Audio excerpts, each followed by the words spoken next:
Yo les bitches, j'espère que vous allez bien, c'est Marcus et aujourd'hui nous sommes le samedi 14 novembre et je me suis réveillé ce matin et je me suis dit c'est le confinement, je m'ennuie un peu, j'ai des problèmes et j'ai toujours bien aimé m'occuper des problèmes des autres, surtout en ce qui concerne l'amour, j'adore l'amour, tout ce qui est l'amour quoi. Donner mon avis alors que parfois je n'ai pas l'avis de l'année, mais je trouve que je donne plutôt des bons conseils et puis ça permet toujours de relativiser sur ma propre vie. Donc je vous ai demandé en story Instagram de m'envoyer, voilà, si vous aviez des petites demandes de questions, ce genre de choses, et vous avez été quand même quelques-uns à le faire. Donc je vous remercie beaucoup et ça fait plaisir. Donc let's go pour donner mon avis.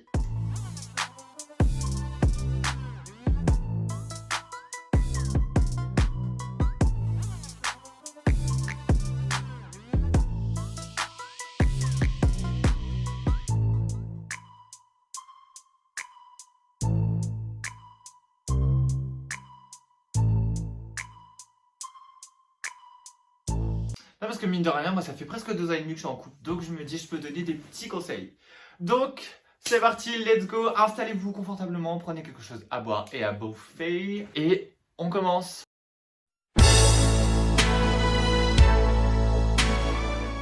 Alors, je suis à nouveau en crush d'un gars, mais j'en suis sûr qu'il s'en fout complètement de moi. Alors déjà tu commences par à nouveau, donc c'est peut-être que tu as souvent des crushs, donc j'ai envie de te dire, écoute, perds pas ton temps, n'hésite pas, demande-y tout de suite, est-ce que je te plais, est-ce que je te plais pas, qu'est-ce qui se passe, on se fait la bise ou on s'embrasse, avec ou sans la langue. Tu risques rien, au pire, si tu changes de crush encore une fois dans un mois, et ben voilà, tu te diras, ok c'est pas grave, il a pas voulu, next. Tu vois ce que je veux dire, perds pas ton temps, va droit au but, sois un petit peu stupide si tu veux au début, mais attends pas trop longtemps, attends pas 4 mois non plus. Une semaine, tu parles bien, tout ça, 2 semaines, tu parles bien. Tu lui dis, ok, bon, tu me plais, qu'est-ce qui se passe? Bon, va pas le voir en vrai en lui disant, tu me plais, qu'est-ce qui se passe non plus comme ça, parce qu'il va avoir un petit peu peur, mais t'as capté. Porte tes couronnes, ma chérie, va le voir, demande-y. Et si c'est non, au moins tu peux avancer tranquillement vers ton nouveau crush. Question suivante. Je vois quelqu'un sans relation sérieuse, mais je crois que je suis amoureuse de lui. Alors celle-là, je la connais par cœur. Pas que ça m'est arrivé à moi, mais je connais beaucoup de personnes à qui c'est arrivé. Écoute, bien souvent, plan cul, ça rime pas avec amour. Ok, si tu commences, après ça va tout le temps, hein. Mais quand ça commence en tant que voilà, c'est rare que ça finisse en relation amoureuse, mais ça peut arriver. Donc dans ces cas-là, comme la précédente, je te conseille d'aller en parler avec lui. Après ça dépend sur quel terme vous avez commencé à faire ça. Si c'était clair dès le début pour le garçon, parce que c'est une fille qui me pose la question. Si c'était clair dès le début pour lui que voilà, c'était que pour du fun entre vous, bon. Déjà, ça commence peut-être un peu mal, mais après, c'est possible que lui aussi, il s'attache de son côté. Tu ne sais pas. Va le voir. Pose-lui la question, pose-lui des bases, dis que voilà, tu commences à bien l'aimer, tu t'attaches à lui et que tu envisages, pourquoi pas, une relation un petit peu plus que canapé. Et puis, tu verras bien ce que ça donne. Ah là, j'adore vous donner des conseils. Alors, comment on sait si c'est du désir ou de l'amour? Bah, au final, c'est pas compliqué parce que le désir, ça naît d'abord d'un physique et en même temps, il y a quelque chose qui crée un désir. Genre, je sais pas, la personne, elle te résiste ou il y a des choses qui te plaisent chez elle ou parfois même des choses complètement différentes qui fait que ça t'attire, tu vois. Mais l'amour, tu le sais parce qu'en fait, tu sais, un désir, tu arrives à identifier ce que c'est. Quand tu aimes quelqu'un, tu vas réussir à dire j'aime ça chez lui, j'aime ça chez lui. Mais si on te dit pourquoi tu l'aimes, bah tu sais pas parce qu'en plus, il y a des tas de choses qui peuvent te casser les et sur quelqu'un d'autre, tu tolérerais pas. Donc, si tu l'aimes malgré des tas de choses qui peut-être chez lui t'embêtent, enfin, si tu l'apprécies, donc si malgré des tas de choses qui t'embêtent chez lui, tu as quand même envie d'aller vers lui, bah, c'est possible que voilà, ça soit plus que du désir et de l'amour. De toute façon, ça se voit avec le temps. Au début, c'est forcément un désir ou de l'amour tout de suite, mais voilà, tu vois, il y a forcément un désir dans de l'amour, mais pas de l'amour dans du désir. Quand on a perdu confiance, comment faire? Bah la confiance dans un couple, c'est très important, c'est la base en fait. Si t'as pas confiance en la personne avec qui tu es, ça peut pas marcher. Déjà, je trouve qu'il faut avoir une confiance en soi. Et ne pas avoir confiance en l'autre, c'est soit parce que tu n'as pas confiance en toi, parce que là je connais pas au final l'histoire de ce que tu me racontes, soit c'est parce que tu n'as pas confiance en cette personne. Et si tu n'as pas confiance en cette personne, eh ben, il y a peut-être ou pas une raison. S'il n'y a pas de raison fondée, là ça va te remettre un petit peu en question parce que sinon votre relation ne va pas marcher. S'il y a une réelle raison, il faut en discuter. La communication, c'est la clé.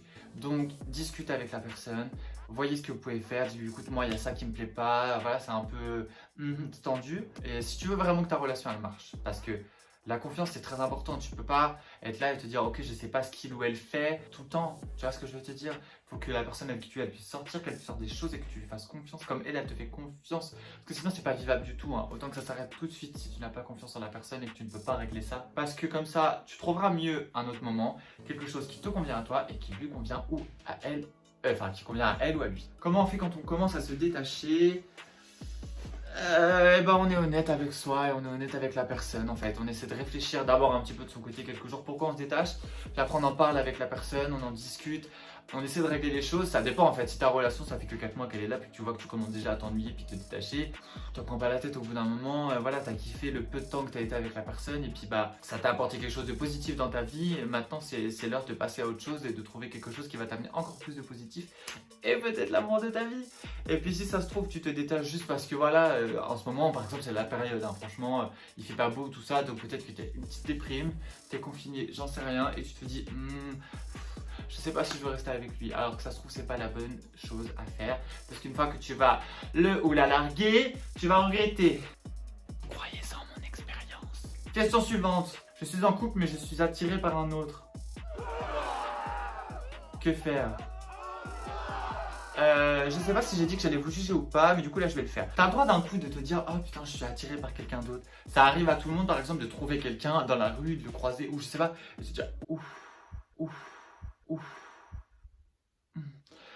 Faut pas confondre avec une vraie attirance où voilà, tu as envie de te laisser séduire par quelqu'un et que tu n'as plus trop envie d'être séduit ou séduite par ton copain ou ta copine.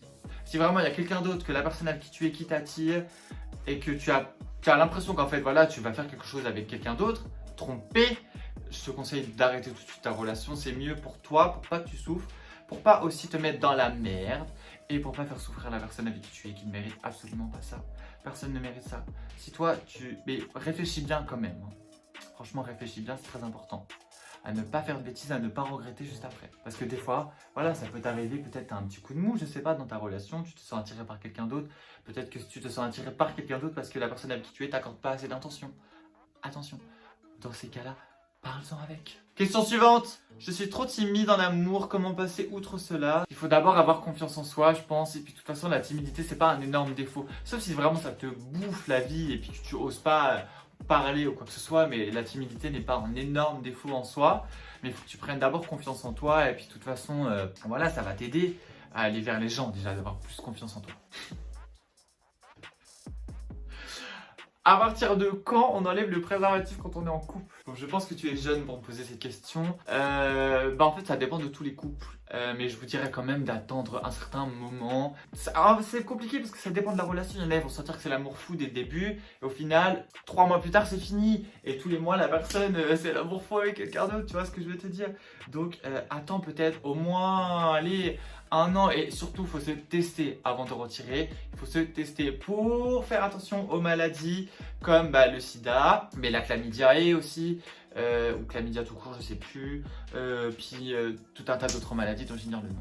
Je vais déménager mais ma copine ne veut pas, comment faire?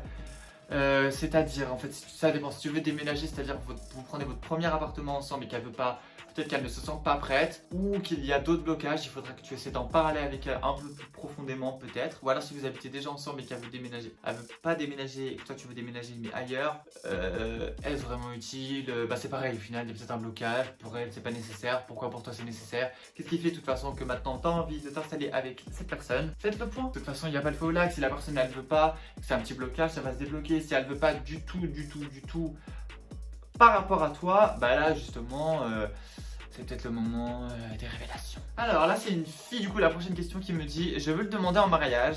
Si la fille demande le mec en mariage, c'est bizarre, non? Non, c'est pas bizarre, on est en 2020 maintenant. Je pense qu'on a eu une année assez particulière qui fait qu'il n'y a plus rien de bizarre. Et puis de toute façon voilà, maintenant on est tous libres et égaux, MDR entre guillemets bien sûr. Mais en tout cas on tend à l'être, donc si tu as envie de demander la personne avec qui tu es en mariage, fais-le. Après bon bien sûr si tu sors avec du coup un macho, quelqu'un qui n'accepterait pas trop, bon voilà quoi. Après il n'y a pas de mal au final de demander le mec en mariage. Si tu le demandes en mariage et puis qu'il le prend mal, au bout d'un moment c'est pas à toi de te remettre en question.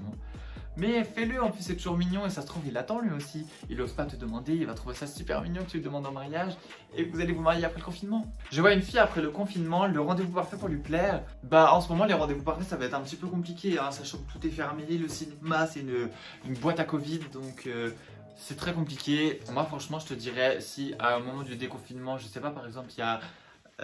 tu peux faire une belle balade. Ça dépend en fait si tu habites en ville ou et puis qu'il y a des trucs à côté. Moi j'habite en ville donc je peux aller faire une balade par exemple. Bon, il y en a plein, mais au marché de Noël, surtout si c'est sécure, tu vois, c'est super mignon avec les petites lumières, tout ça, l'ambiance, il fait froid.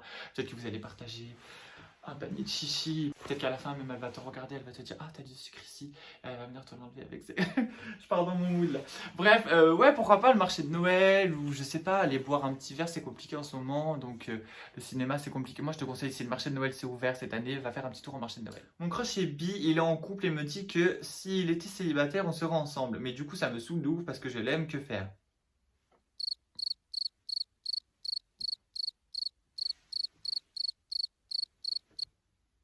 C'est une blague. Donc le gars est en couple et il te dit que s'il était célibataire, il se mettra avec toi. Donc déjà, hyper irrespectueux pour la personne avec qui il sort. Rien que ça devrait te mettre un warning et te dire qu'en fait, tu n'as rien à faire avec quelqu'un comme ça si jamais vous étiez amenés à vous mettre ensemble. Et en plus, là, toi, ça te fait poireauter. C'est quoi ça de te faire poireauter? Et t'as pas le temps d'attendre derrière quelqu'un. Si quelqu'un veut vraiment se mettre avec toi, il va se mettre avec toi tout de suite. T'as pas à attendre quoi que ce soit, tu vois. Je veux dire, s'il est vraiment plus heureux avec la personne avec qui il est et qu'il voulait se mettre avec toi, il se mettra avec toi. Donc là, je te conseille de pas poireauter, c'est next.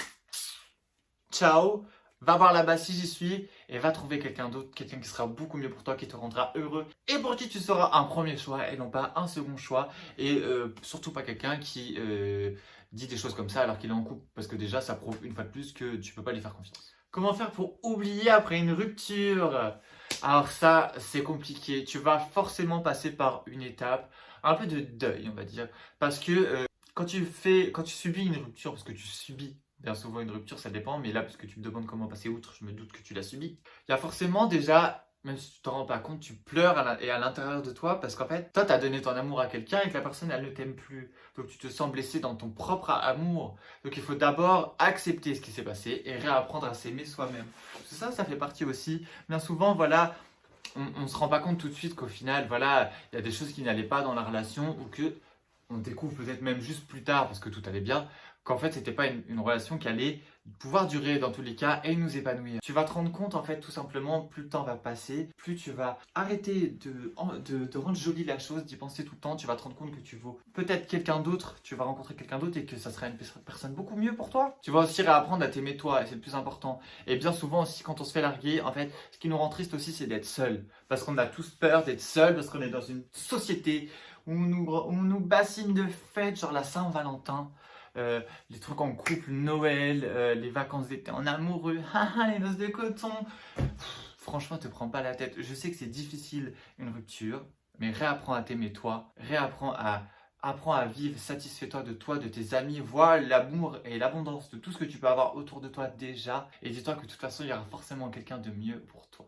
C'est la fin de cette vidéo, j'espère qu'elle vous aura plu. Moi, j'ai grave kiffé la faire. Franchement, j'adore donner mon avis partout, pour tout. J'espère que ces petits conseils feront du bien à vos petits cœurs et à vos petites fesses. En tout cas, moi, je vous dis, venez me retrouver sur mes réseaux sociaux. Vous avez TikTok, vous avez Instagram. Je vous les mets aussi en barre d'infos. N'hésitez pas à liker cette vidéo et à la partager. Et moi, je vous dis à bientôt. Ciao les bitches.